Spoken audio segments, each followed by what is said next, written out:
What's up my fellow horror gamers? I hope you guys are enjoying the horror season. Today's 31 Days of Halloween review is on Castlevania Bloodlines for the Sega Genesis. To tell you guys the truth, I am new to the Castlevania series.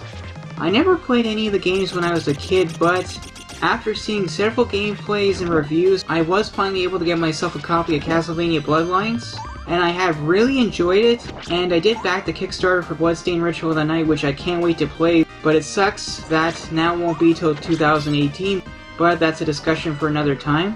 Castlevania Bloodlines was released in North America on March 17, 1994, and it was released in Japan on March 18, 1994, though it's called Vampire Killer in Japan, and finally the game was released in Europe on March 20th, 1994, though the name was again different, this time being called Castlevania The Next Generation. Man, is that enough names for one game? Castlevania Bloodlines is the first game to be released on a Sega console, and surprisingly to this day it remains a Sega Genesis exclusive. Castlevania Bloodlines' story is set in the year 1917, where a legendary vampire called Elizabeth Bartley is plotting to resurrect her uncle Count Dracula, and she triggers World War I, so she can use it for a sacrifice to bring back her uncle.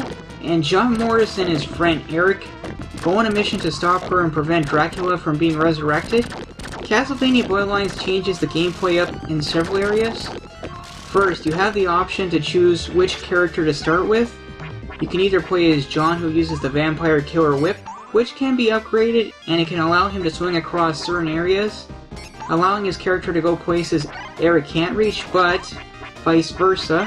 Eric is equipped with a spear, and he is able to jump to higher areas John can't reach, and the resulting branching paths add to the replayability.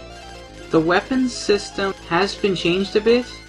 You can use the whip or spear depending on which character you choose, and your main weapon can be upgraded by collecting certain items, and I really like the look of the upgraded spear, and the upgraded whip looks great. There are 3 sub-weapons, an axe, boomerang, and holy water, and all 3 weapons do some pretty good damage and look awesome. And you can also perform a super attack which looks pretty good. To power your sub-weapons you need to collect red gems, which were hearts in the previous games. Collecting enough gems will allow you to use your sub-weapons, and if you have enough gems you can perform a super attack. The biggest change to Castlevania Bloodlines gameplay is the fact that you only spend the first level inside Dracula's castle, and after that you go across Europe visiting many landmarks, and it creates a lot of variety in the level design. You go through 6 levels which are divided into sections, and you need to face a mid and final boss, and I have to say, Castlevania Bloodlines has some pretty creative bosses. Castlevania Bloodlines is a really good game, and it excels in so many areas. First, Castlevania Bloodlines graphics are amazing.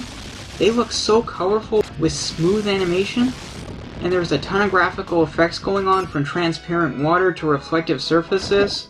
And there are some Mode 7 inspired stages which look amazing, and on stage 6 there is a mirrored stage which is literally split into 3 different perspectives, which is a mind freak but an impressive technical achievement. And the next stage actually has gravity shifting platforming where you're upside down, and it gets pretty crazy. Regular enemies and enemy bosses look really good, and they have really good animations. One more really interesting thing about the graphics is the level of blood and gore. And there is a lot of it in this game, and apparently Sega encouraged Konami to do this, but for some strange reason the European version was censored, while the North American and Japanese versions weren't, and that's strange. Castlevania Bloodlines is easily one of the best looking games on the Sega Genesis, and frankly I think it looks better than Super Castlevania 4, and it might even be the best looking 16-bit Castlevania, though Castlevania Rondo of Blood on the PC Engine CD does give it a run for its money. Castlevania Bloodlines has some really amazing music that really shows that Genesis can produce some amazing sounds if it's programmed right. Though I admit the sound effects could sound better, but it's a minor complaint. Castlevania Bloodlines controls and performance are really good. The frame rate is pretty smooth, and only minor amounts of slowdown.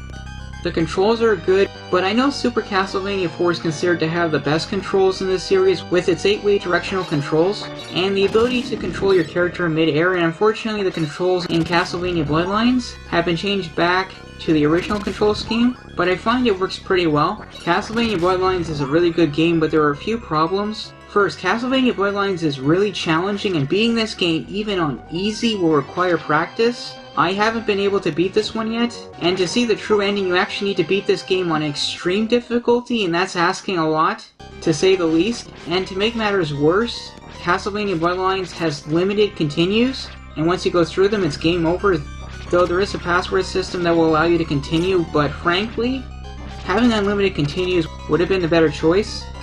Castlevania Bloodlines is a really great game, but I admit it's not perfect, and if the game ever does get a port for a modern console, obviously there are some improvements that can be made, including putting unlimited continues, and adjusting the difficulty to make the game a bit easier, and improving the sound effects to match the excellent music, which is amazing. And while I do like the control scheme, but adding the option to use the Super Castlevania 4 controls would be a benefit, and I believe these amazing visuals could look outstanding in HD. Castlevania Bloodlines has the distinction of being the only game in the entire series to be exclusive on a Sega console. Castlevania Bloodletting was in development for the Sega 32X and apparently the Sega Saturn, but it was cancelled. And while Castlevania Dracula X, which is a port of Castlevania's Symphony of the Night, was released on the Sega Saturn in Japan, but it wasn't an exclusive. And Castlevania Resurrection, which was in development for the Dreamcast, was also unfortunately cancelled.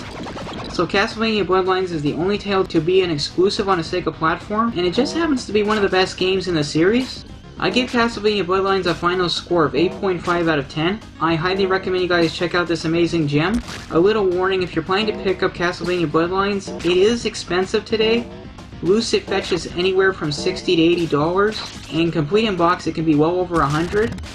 And unfortunately there are fake reproduction cartridges now on the market, so you'll have to be extra cautious when buying one. I opened my cartridge, and it is real, but my advice to you when buying this game, ask to see the inside of the cartridge, because the real board is easy to spot. Tune in tomorrow when I cover another awesome horror game for 31 Days of Halloween.